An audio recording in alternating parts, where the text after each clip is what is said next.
आपल्याला भविष्यामध्ये मोठे मोठे युद्ध लढायचे आणि ती जिंकायची आहे।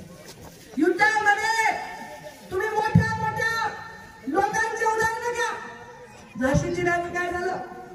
झाशीची राणी लक्षात राहिली का? युद्ध जिंकल्यावर लक्षात राहिली का? जशी लढली ना मर्दाने त्याच्यामुळे लक्षात राहिली। महाराणा प्रतापाचे डोळे काढून घेतले, पण महाराणा प्रताप कशामुळे लक्षात राहिले?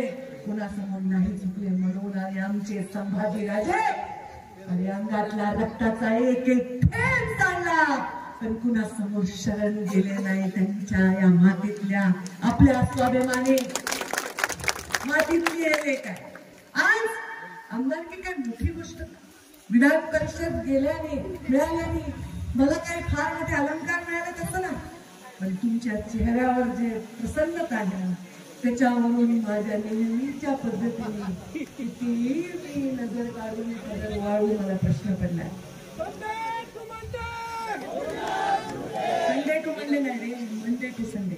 संडे टू मंडे एकच दिवस आहे, मंडे टू संडे बरोबर आहे का? माझ्या मागे मोठे मोठे दिग्गज सांगा संडे टू मंडे का मंडे टू संडे?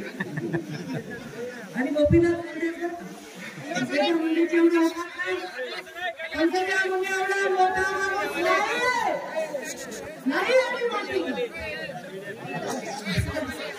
तुमच्या मुळाने मोठी आहे, तुमच्या मुळा प्रेम करणाऱ्या तुमच्या निष्पाप भावनांमुळे मी इथं आहे।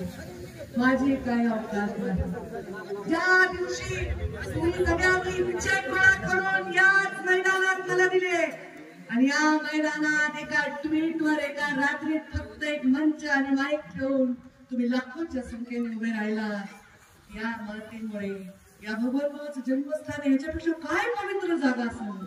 काय पवित्र जागा असेल जिथं जन्म घेतला भगवान, नावातच भगवान, भगवान बाबांनी काय याच्यापेक्षा पवित्र जागा असेल? त्यांनीच बुद्धी दिली मला की लेकरा तुझं डोकं झालं ना काय करावं रात्रीतून ये माझ्या नावात। मी भगवान गडावरची मुठभर माती घेतली आणि भगवान भक्तीगड निर्माण केले।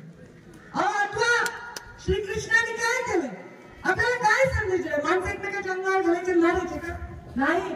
रोजच्या युद्धाला सामोरं जाण्यापेक्षा वेगळं साम्राज्य प्रस्थापित करण्याची ज्याच्या मनगटात शक्ती आहे तो करू शकतो, हे भगवान श्रीकृष्णाने आपल्याला सांगितलेलं। हे भगवान भक्तीगड हे पंकजा मुंडेचं साम्राज्य आहे का? तुमचं साम्राज्य आहे।